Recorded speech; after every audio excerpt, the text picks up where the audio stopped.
ao Festival Varilux de cinema francês.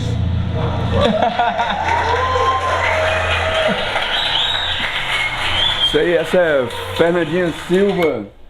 Fernanda Silva abrindo o Festival de Cinema Francês no Sesc Caxiral. Você que está em Parnaíba, você que mora em Parnaíba, não deixe de prestigiar. Esses dias está rolando lá e está bombando o festival. E é com Fernanda Silva que a gente conversa hoje no Piauizando. Uma grande história, uma saga na verdade. Estamos no ar.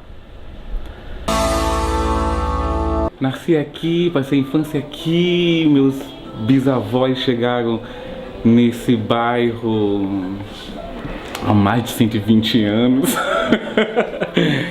E meus pais praticamente também se criaram aqui no bairro. Bem, é o bairro São José, né? Mas chamava Tocuns. Gente, vamos pro quintal, porque o quintal é a história do circo. Sejam bem-vindos ao quintal.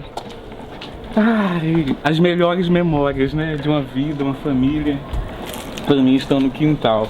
E este quintal é muito especial, porque nos anos 80, aqui nos Tocuns, meu amor, um circo fazia história. E foi com as memórias desse circo que eu acredito que toda a minha resiliência foi construída. Que são memórias incríveis dos meus irmãos. Com esse circo, tomara que não chova, porque não tinha a lona de cima. E foi nesse quintal. E foi nesse circo já que você... Começou a carreira? É, que você descobriu atriz? Não, acho que eu me descobri atriz através das leituras dos livros de contos de fada. Bem, essas leituras me faziam vontade de ter essas histórias recontadas com o que eu não sabia, que eram atores e atrizes, né? Então eu chamava minha galera, meus amigos, para brincar de fazer essas histórias, de tirar essas histórias dos livros. Acho que foi por esse caminho, assim, da leitura, mais do que... Então você descobriu circo. A leitura bem criança, cara? Bem precoce, bem numa idade certa. Acho que eu estava bem alfabetizada já aos 8, 9 anos, começando, né, aos 5 aí para a escola, aqui próxima. Mas a história do circo, que os meus irmãos eram malabaristas e mágicos e palhaços, e os donos, né?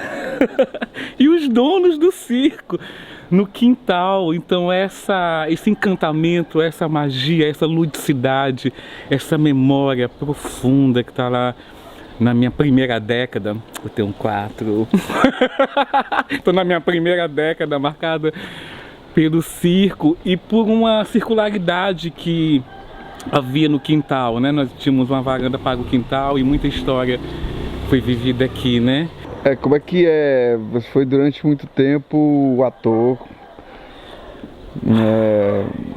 Fernando, e aí como é que foi essa decisão para ti? Foi dolorosa demais? Você é um cara que lê muito? Sem dúvida. Você tocou na coluna mestra das minhas decisões, assim, nas minhas escolhas. Elas partem de muitos lugares que são possíveis ser construídas a partir da leitura. Então Kafka me confortou muito, né, com sua obra. Tem 2 obras muito importantes do Kafka que me acompanharam. Metamorfose, sem dúvida, mas tem uma chamada Um Artista da Fome, que é aquele artista que não consegue fazer mais nada além de ser artista, e ele vai até as últimas consequências para se colocar no lugar que a vida colocou ele, ou ele se colocou como artista. No caso, ele era um jejuador, e eu me sinto hoje uma performer que pensa o gênero de uma forma diluída, de uma forma líquida, de uma forma não dicotômica, avassaladora e aterrorizadora como é pensar que nós somos masculinos e femininos e só, isso não se intercruza. Para mim o corpo, ele é tudo, ele pode tudo, ele pode se construir como uma micro-revolução, e com essa micro-revolução, revolucionar o cotidiano, que nenhuma revolução é completa, é total, é real, se não atravessa o cotidiano. Então no meu cotidiano, eu sou mais Fernanda que Fernando. E a leitura, sem dúvida, é um suporte ideal para se construir decisões, para se fazer escolhas. Tem muita leitura, inclusive em outras línguas. Ainda bem que eu também me tornei capaz, sozinha, de ler inglês, hoje francês, um pouquinho. Fala da essa sua experiência agora bem recente de sul do país, Europa. Muito interessante, né? 25 anos de trabalho, porque depois dessa experiência de estar num cotidiano circense, eu no começo dos anos 90, comecei a fazer teatro, né, de uma maneira já profissional, que eu tive a oportunidade de vencer um certame, um concurso para formar um grupo. Escrevi sobre a história da Parnaíba, o espetáculo chamava Parnaíba Tempo. Eu tive um elenco incrível, tive a melhor atriz, vamos dizer assim, daquele momento, que se chama Conceição Monteiro. E ela viveu a Parnaíba, né? Ela personificou a Parnaíba. E eu era o tempo. E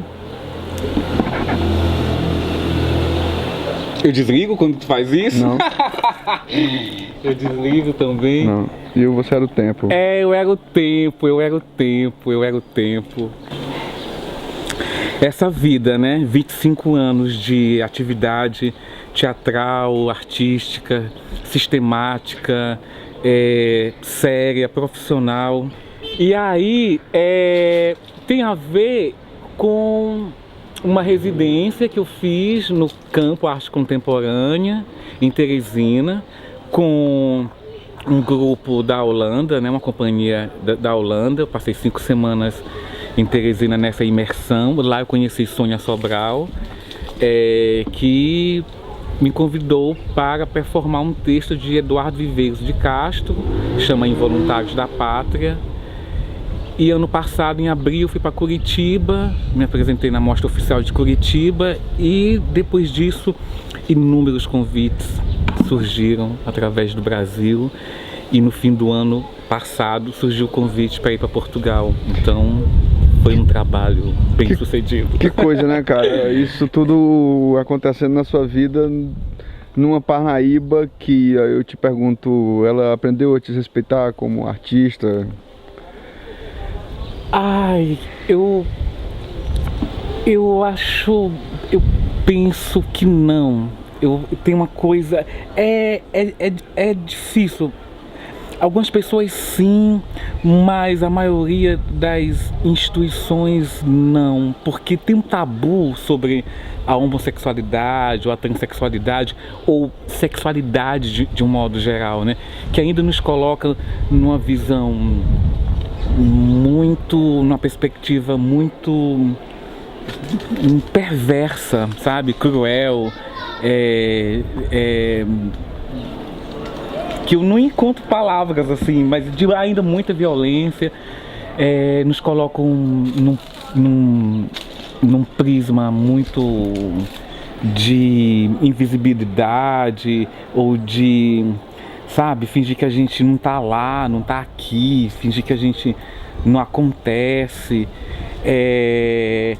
Principalmente, parece estranho, para mim é dolorido também dizer isso, mas o respeito que eu senti nas ruas, vamos dizer, de Berlim, é uma coisa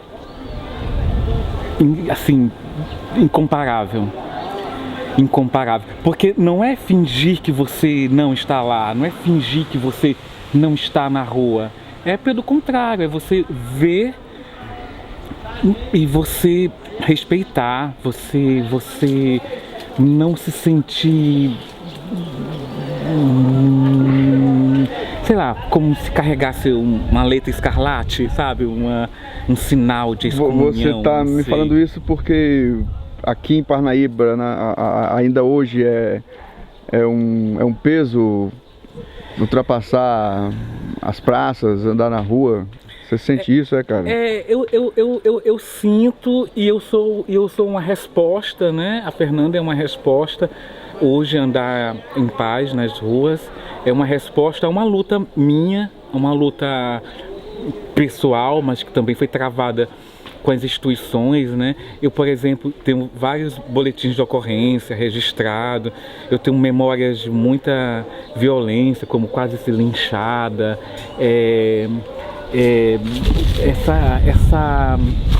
esse transtorno que foi para a cidade. É engraçado, né? Por isso que eu falo que a revolução, ela atravessa o cotidiano. Porque, assim, a cidade, ela quis me devorar, me deglutir, apenas por eu estar sendo eu mesma, apenas por eu estar tocando num sentimento de plenitude, sabe?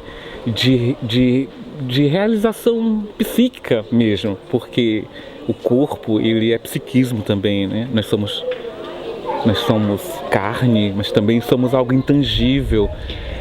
Então, quando eu digo que eu tenho um boletim de ocorrência, é porque eu precisei fazer uso da linguagem junto à Secretaria de Segurança Pública do Estado do Piauí, para deixar um registro sobre os ataques, né, que eram recorrentes na rua.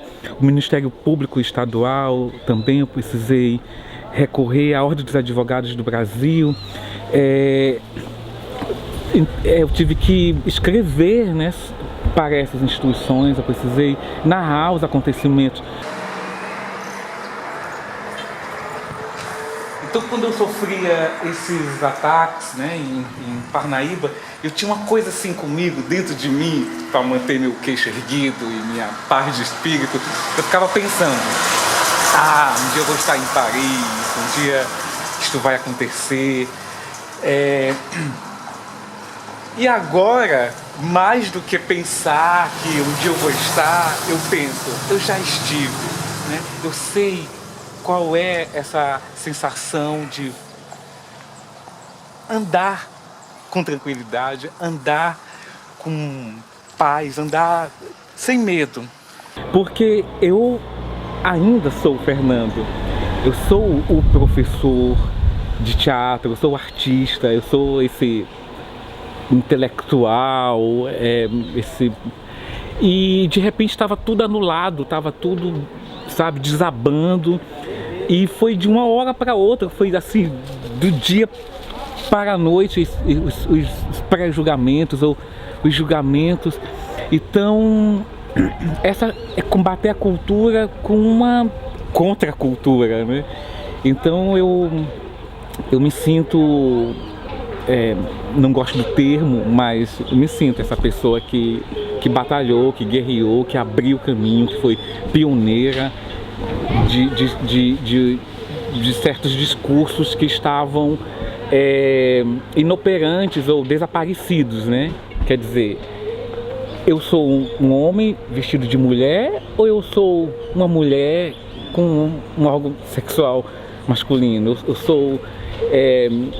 que banheiro eu devo usar, como eu devo ser chamada, são especificidades do discurso de quem migra de gênero. Prevenção, cura, revolução, arte e educação. Um rápido intervalo comercial, sai daí não.